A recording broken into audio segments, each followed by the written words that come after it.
يا صباح الأخبار والأسرار اللي محدش يعرفها. في حاجات مستخبية في زوايا العالم، لو شفتها عقلك مش هيصدق إنها موجودة. النهاردة هنشوف بشر قرروا يتحدوا الوجع بأدوات بدائية ما بيستخدمهاش غير الصنايعية في ورشهم، وهتشوف بعينك كائنات بتتمرد على طبيعتها وتخرج من جسمها القديم وكأنها بتخلق روح جديدة. ومش بس كده، ده احنا هنروح لحد الصعيد عشان نشوف حنة عريس مفيش زيه في العالم، ونطير على الصين عشان نشوف رقبة البطة اللي بتتباع كأغلى أكلة. ركز في كل دقيقة عشان اللي هتشوفه دلوقتي ملوش تفسير، ويلا بينا.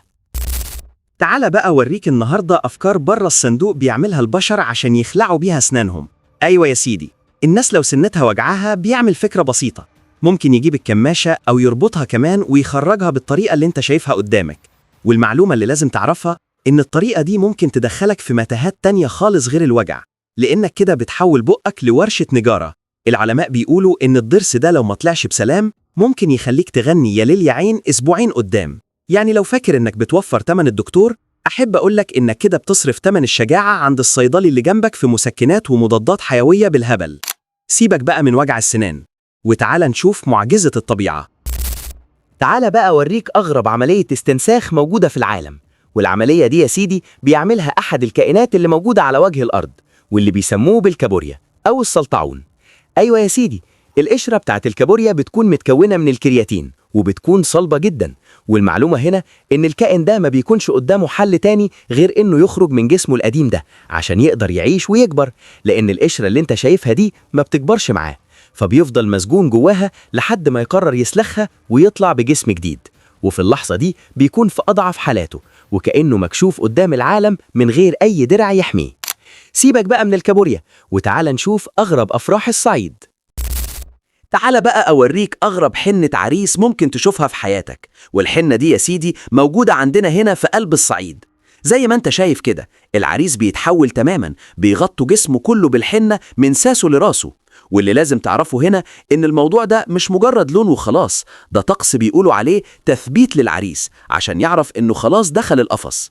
الصعايدة بيقولوا إن الحنة دي بتسحب التعب من الجسم، بس الحقيقة الكوميدية إنها بتسحب معالم العريس نفسه. يعني لو العريس فكر يهرب قبل الفرح، اللون ده هيفضحه في أي حتة في البلد لمدة أسبوع قدام. سيبك بقى من العريس وتعال نشوف أسرار بياعين العرقسوس. تعال بقى أوريك أكتر بياع مشهور في شوارعنا، وهو بياع العرقسوس. البياع ده مش مجرد حد بيبيع مشروب، ده فنان بحركات إيده وصوت الصاجات المميز اللي بيعمله عشان يلم الناس حواليه. واللي هيصدمك إن العرقسوس ده مش بس مشروب شعبي، ده بيتسمى المستخلص السحري، لأن الدراسات أثبتت إنه بيحتوي على مادة طبيعية سكرها أقوى من سكر القصب ب50 مرة. والمفاجأة إن الرومان والفراعنة كانوا بيستخدموه كعلاج أساسي للجروح ومشاكل المعدة، لدرجة إن في ألمانيا بيعتبروه النهاردة صيدلية طبيعية كاملة، وبيدخل في صناعة أغلى أنواع الأدوية. سيبك بقى من العرقسوس وتعال نشوف أغرب أكلة بالصين.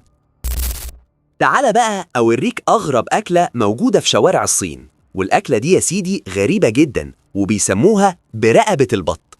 أيوة يا سيدي، الرقبة بتاعت البطة أو بتاعت الطيور في الصين ليها أكلة مخصوص. والمعلومة هنا إن في الصين بيعتبروا رقبة البطة دي تسالي زي اللب والسوداني عندنا كده، والسر إنهم بيحبوا يقرقطوا العظم الصغير اللي فيها عشان يوصلوا للنخاع.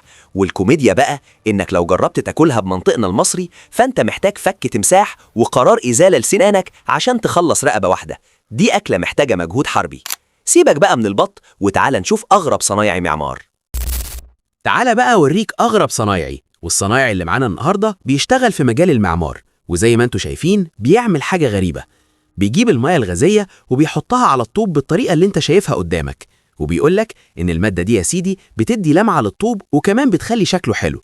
واللي لازم تعرفه هنا إن الأحماض الموجودة في المشروبات الغازية زي حمض الفوسفوريك بتتفاعل مع الأملاح اللي موجودة في الطوب والأسمنت، والعملية دي بتنظف السطح من أي ترسبات جيرية وبتسيب طبقة كربونية بتعكس الضوء وبتظهر لون الطوب الأصلي بوضوح. ودي طريقة قديمة بيستخدمها بعض المحترفين عشان يبرزوا جمال الشغل اليدوي ويدوله مظهر حيوي ولامع كأنه جديد تماما. وبس كده يا سيدي، وصلنا لنهاية الحلقة. قول لي بقى إيه أكتر حاجة من اللي شفتهم النهاردة صدمتك؟ لو عجبك الفيديو ما تنساش اللايك المتين والاشتراك، واشوفكم الحلقة الجاية. سلام.